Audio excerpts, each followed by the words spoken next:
అందరికీ నమస్తే అండి. అంబటి రాంబాబు నిన్న ప్రెస్ మీట్ పెట్టి ప్రెస్ మీట్లో చాలా స్పష్టంగా ఏం చెప్పాడంటే, సింగయ్య అనే వ్యక్తిని మా కారు గుద్దలేదు, జగన్మోహన్ రెడ్డితో పాటు వచ్చిన కాన్వాయ్లో ఏదో ఒక కారు గుద్దేసి వెళ్ళిపోయింది, దానికి అతను చనిపోయాడు, మేము వాళ్ళ కుటుంబాన్ని పరామర్శించాము, వెళ్ళి 10 లక్షలు ఇచ్చాము, 10 లక్షలు ఇచ్చి మీరు ఈ సంఘటన గురించి ఎక్కడా మాట్లాడొద్దు, ఎవరు మాట్లాడమన్నా సరే నోరు ఇప్పొద్దని చెప్పేసి 10 లక్షలు ఇచ్చేసి వచ్చేసామని చెప్పేసి మాట్లాడుకొచ్చాడు. ఇవాళ ఉదయాన్నే ఒక ట్వీట్ వేసాడండి. ఎంత దారుణం అంటే, ఎంత విచిత్రం అంటే, ఈ ట్వీట్ చదివిన తర్వాత వీళ్ళ రాష్ట్రాన్ని మళ్ళీ 5 ఏళ్ళు పరిపాలించింది అనిపిస్తుంది మనకి. వాళ్ళ ముఖాన్ని తుప్పుకు నుమ్మేసిన తప్పలేదు అనిపిస్తుంది. దురదృష్టవశాత్తు నా కార్ డ్రైవర్ యాక్సిడెంట్ చేస్తే ప్రయాణిస్తున్న నన్ను అక్యూజ్డ్గా చేరుస్తారా? ఇలాంటి చట్టం ఈ దేశంలోనే లేదు. నీకు అసలు సిగ్గు సెరవు లాంటిది ఏదైనా ఉందా అంబటి రాంబాబు? మొన్నేమో మాకు సంబంధం లేదన్నారు, నిన్న ప్రెస్ మీట్ పెట్టేమో మా కార్యకర్త నేను చంపేసుకుంటే తప్పేంటి, మేము ఆల్రెడీ ఒక 10 లక్షల రూపాయల ఆర్థిక సహాయం చేసామని చెప్పుకొచ్చారు. ఇవాళ ఏమని మాట్లాడతారంటే, నా డ్రైవర్ గుద్దెత్తి నాకు సంబంధం ఏంటి, కారు మాదైనంత మాత్రాన, కారులో మేము ఉన్నంత మాత్రాన మేము తప్పు చేసినట్టు అని చెప్పేసి ఒక ట్వీట్ వేసాడు. నీకు యాక్సిడెంట్కి హిట్ అంటానికి తేడా తెలియదు. సాధారణంగా మనం హైవేల పైన గట్టా చూస్తూ ఉంటాం కదా, ఏదైనా ఒక యాక్సిడెంట్ జరిగిందనుకోండి, ఎవరికైనా తీవ్రమైన గాయాలు జరిగితే మొట్టమొదటిగా అంబులెన్స్కి ఫోన్ చేస్తారు. ఫస్ట్ చేయాల్సిన పని అది. ఆ తర్వాత పోలీసులకు ఇన్ఫామ్ చేస్తారు. పోలీసు వారు వచ్చి సంఘటనా స్థలాన్ని పరిశీలించి కేసు నమోదు చేస్తారు. తర్వాత జరగాల్సింది తర్వాత జరుగుతూనే ఉంటుంది. ఫస్ట్ చేయాల్సింది అది యాక్సిడెంట్ కదా. యాక్సిడెంట్ అయిన తర్వాత బళ్ళు తీసుకుని వెళ్ళిపోకూడదండి, మనం ఉంచాలి సంఘటనా స్థలంలో, అలా ఉంచాలి బళ్ళు. మనం ఉంచలేదు, హిట్ అండ్ రన్ పక్కకి లాగేసాము, మనం వెళ్ళిపోయాము, దాన్ని హిట్ అండ్ రన్ అంటారు. సాధారణంగా హిట్ అండ్ రన్ కేసులు ఎలా ఉంటాయంటే అంబటి రాంబాబు, కారు నడుపుతున్న వ్యక్తి, కారు యజమాని, కారులో ప్రయాణించే వ్యక్తులపైన కూడా చర్యలు తీసుకుంటారు. నీకు హిట్ అండ్ రన్కి యాక్సిడెంట్కి తేడా తెలీదు. నువ్వు మాజీ మంత్రిగా 5 ఏళ్ళు రాష్ట్రాన్ని పరిపాలించేశారు. పైగా ఆ సంఘటనలో కారులో ఉన్నది ఎవరు? మాజీ ముఖ్యమంత్రి, రాష్ట్రాన్ని 5 సంవత్సరాలు పరిపాలించిన జగన్మోహన్ రెడ్డి కదా, ప్రజానాయకుడు. దాంతోపాటు మాజీ మంత్రి విడదల రజని, పేరు నాని, వీళ్ళిద్దరూ కూడా మాజీ మంత్రులే.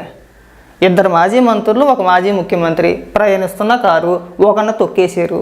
తొక్కేసింది కాకుండా, కనీసం కనికరం లేకుండా, ఆ వ్యక్తి బతికేడో సచ్చేయడం చూడకుండా లాగి తుప్పల్లోకి పడేసి మన మానాన్ని మనం అభివాదం చేసుకుంటూ రైట్ ఇంకెవడన్నా ఉంటే తొక్కాడని చెప్పేసి వెళ్ళిపోతే కేసులు నమోదు చేయరా? పైగా ఏదో లాజిక్లు ఎవరికైనా మీరు చెప్పేది, తలా తొక్కల్లా లేని లాజిక్లని ఇక్కడ తీసుకొస్తారా? అంటే మా డ్రైవర్ తొక్కితే నాకేం సంబంధం అంటారా? మీకు సంబంధాలు ఉండవా ఏంటి? యాక్సిడెంట్కి హిట్ అంటానికి నీకు తేడా తెలియట్లేదు. పైగా ఇక్కడికి వచ్చి ఏదో లాజిక్లు, మళ్ళీ ఆ లాజిక్లు పట్టుకొని మళ్ళీ మన పేటీఎం కూరలు ఇంక పొలవమని, ఇది లాజిక్కే కదా, ఇది లాజిక్కే కదా. ఒకసారి అంబటి రాంబాబు నువ్వు వేసిన ట్వీట్ కింద ఒకసారి కామెంట్లు చూసుకో, ఒకసారి పచ్చి బూతులు తిడుతున్నారు నేను. అంబటి రాంబాబు దయచేసి ఈ లేఖి వ్యాఖ్యలు చేయొద్దు, ఈ లాజిక్లు చెప్పొద్దు. గుద్దేసింది నా కారే, అందులో ఉంటే నా తప్ప, మా డ్రైవర్ తప్పు, మా డ్రైవర్ని అడగండి, మా డ్రైవర్ని అరెస్ట్ చేయండి. ఇంకా సంతోషించాల్సిన విషయం ఏంటంటే, ఇంకా కాస్త ఒక అడుగు ముందుకేసి పోయినోడు ఇప్పుడన్నా పోతాడు, ఎలాగన్నా పోతాడు, పుట్టినవాడు గిట్టక మానాడు. అటు మొన్న పొనవల్ సుధాకర్ రెడ్డి చెప్పాడు కదా, ఏదో సామెత ఏదో చెప్పుకొచ్చాడు, పురాణాల భారతంలో ఏదో డైలాగ్ చెప్పుకొచ్చాడు. అలాంటి డైలాగులు ఏమో చెప్తారేమో అని చెప్పేసి ముందు నాకు భయం వేసింది. ఒకవేళ చెప్పినా చెప్తారు వీళ్ళు. ఇవాళ నెక్స్ట్ డైలాగ్ ఏంటి నేను చెప్పనా, పుట్టినవాడు ప్రతి ఒక్కడు ఎలాగోలాగ ఏదో రకంగా పోతూనే ఉంటారు. ఇవాళ కాకపోతేనే రేపన్నా పోతాడు, ఆ టైం వస్తే ఎలాగన్నా పోతాడు. అలా పోవాలని చెప్పేసి రాసి పెట్టి ఉంది కాబట్టి అదృష్టం కొలిది జగన్మోహన్ రెడ్డి కాన్వాయ్ కింద పడి, కారు కింద పడి చచ్చిపోయాడు, ఇంకా పుణ్యం చేసుకున్నా అంటారేమో. ఒకవేళ అలా అన్నా సరే ఆశ్చర్యపోవసరం లేదు. ఒకవేళ అంబటి రాంబాబు కానీ ఇంకొక ఎవడైనా సరే ప్రెస్ మీట్ పెట్టి ఇవే మాటలు మాట్లాడినా మనం ఆశ్చర్యపోవసరం లేదు. మాట్లాడతారు కూడా వాళ్ళు మాట్లాడితే కిందన కొంతమంది గొర్రెలు ఉంటాయి కదా, ఈ గొర్రెలని కూడా సపోర్ట్ చేస్తాయి. మీరు రాజకీయ నాయకులు ఒకరిని చంపేసి నిస్సిగ్గుగా మళ్ళీ ఇక్కడికి వచ్చి ట్వీట్లు వేస్తున్నారా? ప్రెస్ మీట్ పెట్టి మాట్లాడు. ఇదే ఒక దరిద్రం అనుకుంటే కొమ్మినేని శ్రీనివాస్, ఇదిగో ఈ మేధావి కూడా కేసు పెట్టి కార్లో ప్రయాణించే వాళ్ళ మీద కూడా కేసు పెడితే రేపు ఏదైనా బస్సు యాక్సిడెంట్ అయితే బస్సులో ఉన్న వాళ్ళందరి మీద కూడా కేసు పెట్టే పరిస్థితి వస్తుందా? నీకు వయసు వచ్చింది కానీ అట్లా నీకు సిగ్గుచారో లేదు కొమ్మినేని, అంత వయసు వచ్చింది, నువ్వు ఒక జర్నలిస్ట్. అసలు ఏమంటే బస్సుకి కారుకి ఏమైనా సంబంధం ఉందా? యాక్సిడెంట్కి హిట్ అంటానికి తేడా తెలియట్లేదు నీకు. కొమ్మినేని నువ్వు జర్నలిస్ట్కి ఎలా వేయని మేము అడుగుతున్నావా? పైగా మా నోటి చెప్పింది ఓ భయంకరమైన లాజిక్ అని పేటీఎం గొర్రెలను ఓ సంబరపడిపోతున్నాయి, ఏకంగా లాజిక్తో సాగుతబ్బ కొట్టేసేటట్టు కొమ్మినేని. ఆర్టీసీ బస్సుకి జగన్మోహన్ రెడ్డి కారుకి లింక్ వేసేసారు, ముడే వేసేసారు. అందులో యాక్సిడెంట్ జరిగితే వాళ్ళు మళ్ళాగా పారిపోరండి. ఒకవేళ నిజంగా ఏదైనా బస్సు యాక్సిడెంట్ జరిగిందనుకోండి, మళ్ళాగా ఆ గాయపడిన వ్యక్తిని లాగి తుప్పల్లో పడేసి వెళ్ళిపోరో. పనికి మాల సుంట. దానికి ఒక రూల్ ఉంటుంది.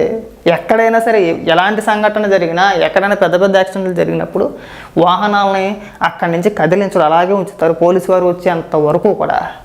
పోలీసు వారు వచ్చి కేసు నమోదు చేసుకున్న తర్వాత ఎంతమంది చనిపోయారు, ఎంతమంది హాస్పిటల్లో చికిత్స పొందుతున్నారు, అసలు ఎవరైనా చనిపోయారా లేదా, ఈ ప్రమాదంలో ఎవరికి ప్రాణ నష్టం లేదు అని తేల్చిన తర్వాత వాళ్ళు తీసుకోవాల్సిన చర్యలు ఏదైనా ఉంటే వాళ్ళు తీసుకుంటారు. అదొక ప్రాసెస్ ఉంటుంది పూర్తిగా. అబ్బా మన యాదవ లాజిక్లన్నీ మనకి ఇక్కడ అన్నీ కూడా అదొక దిక్మాల లాజిక్లు. మీరు విశ్లేషకులు, నువ్వు ఒక విశ్లేషకుడివి, ఆయన ఒక విశ్లేషకుడు. మీరు రాష్ట్రానికి ఏం చెప్పాలనుకుంటారో మాకు అర్థం కావట్లా.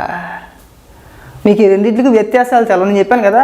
ఇగో ఈ పనోడు ఈ పనికిమాల లాజిక్ చెప్పుకొచ్చాడా, ఇదిగో నాకు తెలియక అడిగితే బస్సు కింద యాక్సిడెంటల్గా పడి ఎవరైనా చనిపోతే బస్సు డ్రైవర్కి శిక్ష పడుతుందా, బస్సులో ఉన్న 50 మందికి 10 సంవత్సరాలు శిక్ష పడుతుందా? అది పేటీఎం గొర్రె. ఇక్కడ ఆ గొర్రె చెప్పింది కదా కొమ్మినేని శ్రీనివాసి, ఇక్కడ ఈ గొర్రె ట్రోలింగ్. ఇది మీ సాక్షిలో వచ్చిన లైవ్ వీడియో. ఈ సంఘటన జరిగిన తర్వాత లైవ్ ఆపేశారు. నేను ఇక్కడ క్లియర్గా చూపించే ప్రయత్నం చేస్తా. ఫస్ట్ కండిషన్ ఆ కార్నర్లో చూడండి, అక్కడ అదిగో ఈ వ్యక్తిని చూసారు ఇక్కడ. ఆ వ్యక్తి ఆల్రెడీ నెత్తు నోరు మొత్తుకుంటున్నాడు. కారు కింద వ్యక్తి పడిపోయాడు, ఆపండ్రా అని చెప్పేసి వాళ్ళు మొత్తుకుంటారా. మీ సాక్షిలో వచ్చిందే కదా అది. ఈ లైవ్ మీ సాక్షిలో వచ్చిందే కదా. ఏతో క్రియేట్ చేసేది దేన్ని ఏ వీడియో అంటున్నా నాకు అర్థం కావట్లా. ఇది వాస్తవం కాదా? తొక్కేసింది వాస్తవం కాదా?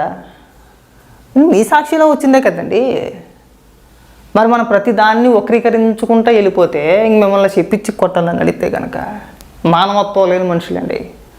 చంపేసింది అంటే తొక్కేసిన విషయం జగన్మోహన్ రెడ్డికి తెలుసు, వైసీపీ నాయకులకి తెలుసు. వైసీపీ నాయకులకి తెలిసే ఆ రోజు 2 చనిపోతే వైసీపీ కార్యకర్తలు 2 చనిపోయారు ఆ రోజున. సింగయ్యతో పాటు ఇంకొక పిల్లోడి పేరు ఏదో ఉంది, ఆ పిల్లోడు 2 చనిపోతే కేవలం సింగయ్య కుటుంబానికి మాత్రమే వెళ్ళి 10 లక్షల రూపాయలు ఆర్థిక సహాయం చేశారు. మరి ఇంకొక కార్యకర్త ఏం పాపం చేసుకున్నాడు? మాకు ఆ రోజే డౌట్ వచ్చింది. 2 కదా చనిపోయింది, ఒకరికే ఎందుకు ఇచ్చారు ఆర్థిక సహాయం? ఏదో మతలబు ఉంది. ఆ తర్వాత ఇలా లైవ్ కట్ చేశారు. అంటే సంఘటన జరగగానే లైవ్ ఆపేశారు. లైవ్ రాలా, అక్కడ వరకు వచ్చింది, అక్కడ లైవ్ ఆపేశారు. ఆ తర్వాత ఏం జరిగిందనేది దేవుడికి తెలియాలి, వీళ్ళకే తెలియాలి. శుభ్రంగా కుటుంబాన్ని మభ్యపెట్టి మీరు ఎవరితోనూ మాట్లాడమాకండి, మాట్లాడితే మీకు ఈ 10 లక్షలు కూడా రావు, కేసులు పెట్టుకుంటే డబ్బులు ఏమి రావు, మేము ఎంతో కొంత సర్ది చెప్పేస్తాం, మీకు సెటిల్మెంట్ చేసి డబ్బులు ఇచ్చేస్తామని చెప్పేసి 10 లక్షల రూపాయల కుటుంబానికి ఇచ్చేసి ఆ కుటుంబాన్ని మాట్లాడకుండా చేసేసారు. వీడియోలు బయటకు వచ్చినాయి కాబట్టి ఇదన్నా తెలిసింది. ఇది తెలియకుండా ఇంకా ఇలాంటి సంఘటనలు ఎన్ని ఉన్నాయో. ఇది బయటకు వచ్చింది కాబట్టి తెలిసింది. కానీ అది నాకు తెలిసి ఇంకొక కార్యకర్త చనిపోయారు కదా, అది కూడా ఏదో ఒక మిస్టరీ ఉండే ఉంటుందండి. ఉండకుండా వీళ్ళ హస్తం లేకుండా అయితే ఉండదు, ఏదో ఒక ఉండే ఉంటుంది. ఇన్ని కళ్ళ ముందు కనబడుతుంటే ఇంకా ఏఐ వీడియో దాన్ని క్రియేట్ చేశారు. ఎవరైనా క్రియేట్ చేస్తాడా? మన జగన్మోహన్ రెడ్డి ఇప్పుడు మనిషి అనాలా, పశువు అనాలా?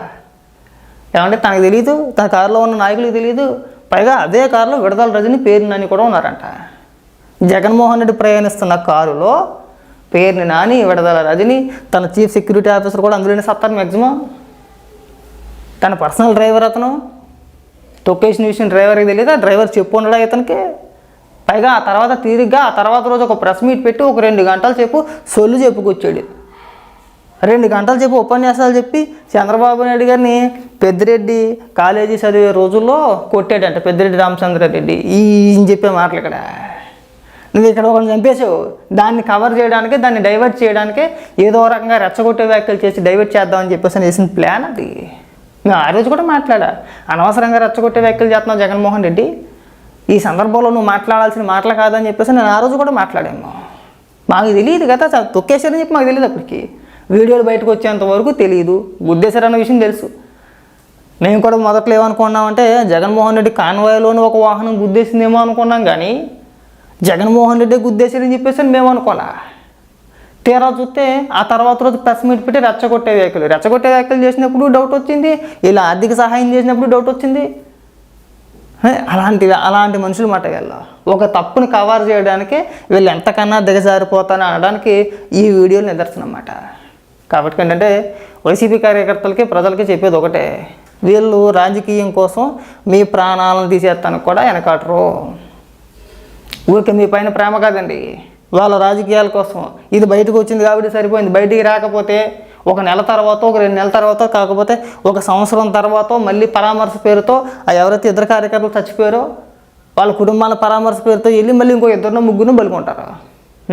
దయచేసి వీళ్ళ వెనకాల తిరిగి మీ జీవితాన్ని నాశనం చేసుకోమాకండి.